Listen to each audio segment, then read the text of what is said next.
support of the assault weapons Mr. ban. Chairman, you know because of, why we get so frustrated with you? Because you won't give straight answers. I think I just did. No, you didn't. No, you didn't. Do you have a definition of an assault weapon? I am confident there is a technical definition of what is an assault weapon, and it was assuredly used in the context of the statute that previously existed banning assault weapons. What happens when tough questions meet unclear answers? In this explosive Senate hearing, a senior administration official faces relentless questioning on two of the most divisive issues in America today: gun policy and border security. The exchange quickly turns into a high-stakes showdown, exposing sharp disagreements, clashing narratives, and a growing frustration over results versus rhetoric. Thank you, Mr. Chairman. Welcome, Mr. Secretary. Thank you, Senator. Mr. Secretary, do you agree with the President that we should ban the private ownership of assault weapons in America? Senator, I do. What is an assault weapon? It is, for example, an AK-47. Can you give me a definition other than just pointing to a specific weapon? Would there be other weapons besides an AK-47 you would ban? There very well are, and I remember when I was a federal prosecutor in the Central District of California from September 25th, 1989 to, I believe it was April 2001. And I thank you for your service, but if you could answer my question. The vast majority of law enforcement officers, leaders with whom I worked were greatly in support of the assault weapons ban. Mr. Chairman, you know why we get so frustrated with you? Because you won't give straight answers. I think I just did. No, you didn't. No, you didn't. Do you have a definition of an assault weapon? I am confident there is a technical definition of what is an assault weapon, and it was assuredly used in the context of the statute that previously existed banning assault weapons. Mr. Secretary, our southern border is not secure, is it?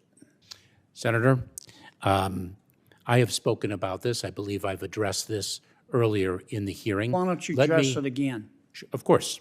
Let me share with you a few things. Number one, when I speak of the security of the border, I am speaking of maximizing the resources we have to deliver the most effective results. So let me assure you that we are doing secure so. Because we're trying to secure it? Are we succeeding?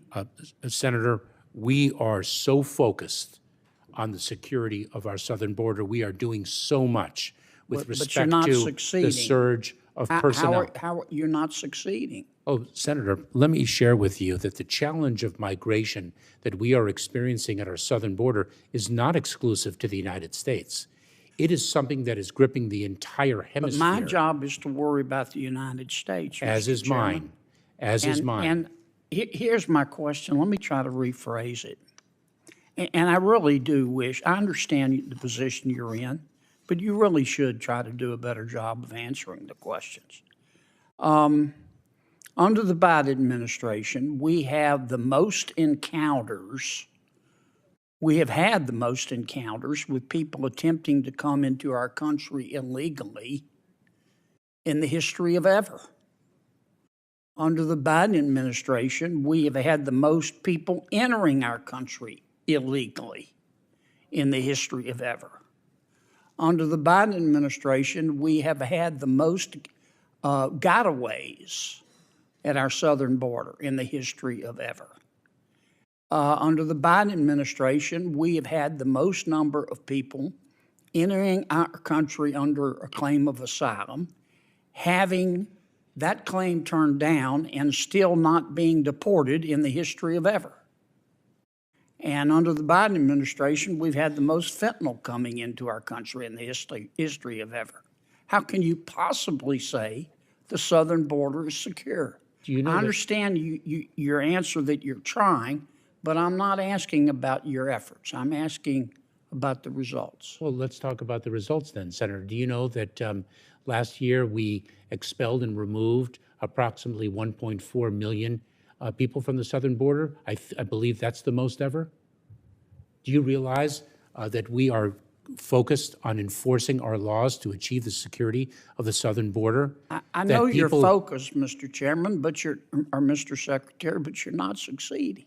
Senator, And when you come testify to us, you talk about how you're trying really hard. And I don't have any way to disprove that. I accept that statement in good faith. But the numbers belie that.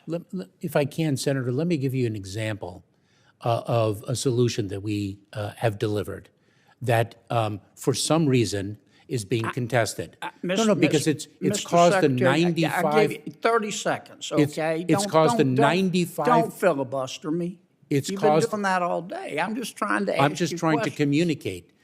It has led to approximately 95% drop in the number of encounters in between the ports of entry at our southern border of Cubans, Haitians, Nicaraguans, and Venezuelans Mr. Secretary, on January 5th. Mr. And why would that be opposed when it is delivering precisely the result that you seek? Did you just parachute in from another planet, Mr. Secretary? Because you're the only person in the Milky Way who believes that we're not having massive illegal immigration into America. Senator, you're putting words into my mouth. No, sir, I'm accurately describing the situation. There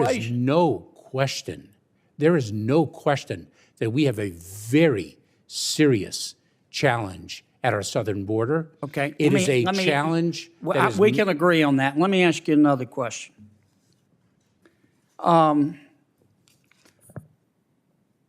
Why don't you just declare a new policy that other than children, if you present at the southern border, you claim refugee status, you claim political asylum, and you haven't claimed refugee status and political asylum at the first safe country, then you can't come in. Senator, so first of all, when one presents at the border, it's an asylum claim, not a refugee. But why don't you do that? Why don't you just unilaterally declare that a safe third country policy? It would work. You can't come into America. If you're coming from Venezuela and you come through Mexico, if you didn't claim asylum in Mexico, you can't come here. You have to leave. Why don't you just do that? Well, Senator, let me give you an example with respect to Mexico. A safe third country agreement, let's hypothetically assume... You don't have to have an agreement with Mexico. Yes, you do. No, you don't. I believe you do, Senator. No, you don't. Other countries don't do it. Just adopt a policy that says, except for children, because you don't want to send children back by themselves.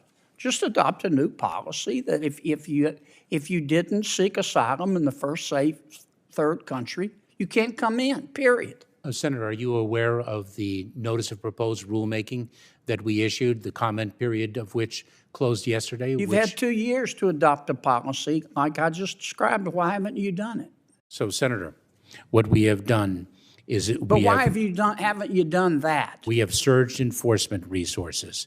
We have Why haven't you just adopted, please, if you would, Mr. Secretary, answer my question. It is my understanding... Why haven't you adopted unilaterally a safe third country policy? That would stop, except for children, all the folks from the Northern Triangle countries, all the folks from Venezuela, all the folks from Cuba, all the folks from the Middle East from coming into our country.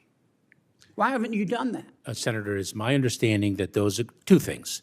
It is my understanding that those agreements do require you don't have to have an agreement with anybody. It can be a policy established by the Department of Homeland Security.